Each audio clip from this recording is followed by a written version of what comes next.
Welcome to the latest installment of 5Q4, where the Oshkosh Examiner puts 5 questions to a local newsmaker. Today we have Amy Albright from the Oshkosh Convention and Visitors Bureau, and we're going to talk about the Love Oshkosh campaign. Okay, Awesome. Good morning. good morning. So, Love Oshkosh, tell us what that is. Yeah, so Love Oshkosh really came out of a need for our community to do something in regards to the COVID-19 pandemic.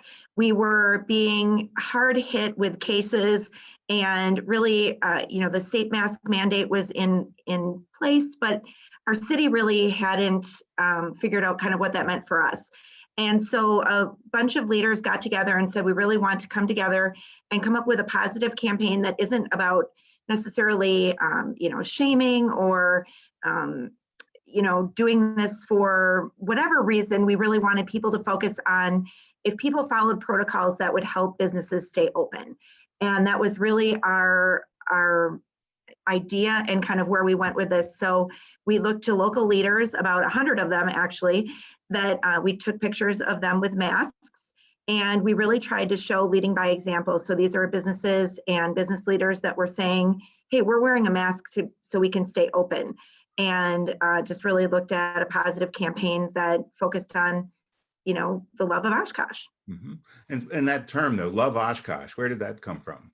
That come out So of your we head? went, a bunch of people. So there were some city council members, Deb Allison Osby and Mike Ford, and I sat and we brainstormed, and we really wanted something positive. We felt that there were a lot of messages out there about masking and about social distancing that really were that message was out there, but we really wanted to do something that appealed to people in Oshkosh and said, even if this isn't something you really want to do, this is something that's going to help us stay open and help us get through this. And I think that's where we decided we really wanted a positive name for this campaign. The other part of this is that we really want to see this campaign go on after the pandemic. So we actually called it, when we kind of looked for our logo, we called it Stay Safe, Love Local, Oshkosh. And our goal is hopefully to drop that Stay Safe at some point and have that Love Local campaign go on, because we feel that that's a really important message all the time, just not just in a pandemic. Right. Okay. So it has this dual focus. It's both health and safety and kind of economic development, really. Yeah. So the pandemic has hit our businesses so hard, and really what we believe here at Visit Oshkosh, and what I think many believe, is that if we can follow protocols, we can keep businesses open, and that's what we would like to focus on. Because if a business isn't open, they can't have an economic impact, and they can't employ people, and there's a big ramifications for that. So what are the things that we have to do to keep businesses open to kind of get us through this COVID period and be successful on the other end? And how can we show positive positive ways that people are making it through? How's it gone so far? So far, it's gone great. I mean, there definitely are people out there that, are not fans of masks. We know that. We know that this has become, kind of a political thing. But at the end of the day, I think our message is well received, because we're not preaching at anybody. We're really saying, hey, if you want your local coffee shop to stay open, they have to follow these protocols to keep their staff safe and to keep you safe. And so you need to do your part by, masking up to go in and get your coffee. And so really showing it, I guess, more than telling people to do it, I think has been effective. On top of that, we did run a campaign over, we started on Small Business Saturday and ran it through Christmas Eve. And it was a Stay Safe, Love Local campaign where we incentivized shopping local.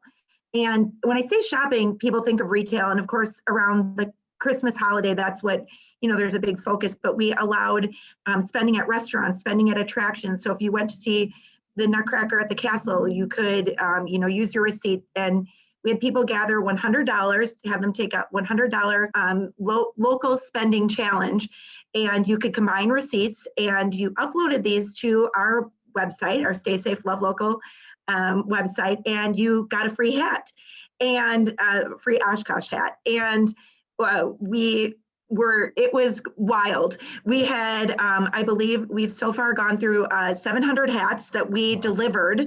And we've got a small but mighty staff here. So we became sort of a fulfillment house. And, we're just so impressed with, the response from our community. In fact, we are going to be announcing a re-rollout of this. The West Side Association of Oshkosh has come forward to sponsor 200 more hats. Great. And so we're working on how we re-roll this out because there are a lot of people that didn't get their hats and wanted to do it. So that campaign generated well over $100,000 of local spending that we know of. So obviously each hat correlates to $100 at least. But I think our biggest receipt was $10,000, and that was an engagement ring. And I was worried that they were going to want more than one hat. But as the rules said, they only did get one hat. But it was pretty cool to see people stepping up to support, local places. That is great. And so you say that you've got the next phase already planned out, and then yeah. What happens after that? Just keep the Yeah, that's a good question, Miles. So we're actually working on a promotion that will kick off February 15th that will focus on restaurants for takeout and delivery. And we're kind of working on the details of that, but we really want to keep this rolling because we feel like there's some really good momentum with people loving local. And, that's something that I think if there's a positive that will come out of this pandemic is that people maybe won't take, their local places for granted, maybe as much as, as maybe sometimes you do. When I think of AirVenture, in 2019, we celebrated 50 years of AirVenture here in Oshkosh. And to not have that in 2020 was just something that I don't think anybody in Oshkosh will ever forget. And, that's sort of like our pinnacle thing here at Visit Oshkosh is, EAA AirVenture and everything that trickles down from that. So I think we really need to focus on, how do we support our local economy when we can't bring visitors in? And how do we take advantage of these awesome things that are awesome for visitors? So, really encouraging people to be tourists in their own town. And we've seen some really fun social media posts about people exploring things they never knew about and, never have done in Oshkosh, even though maybe they've lived here, for a while. So really excited about that piece that's come out of this. That's great. Okay. Well, thanks very much for this update and really great information. And thank you. Thank you.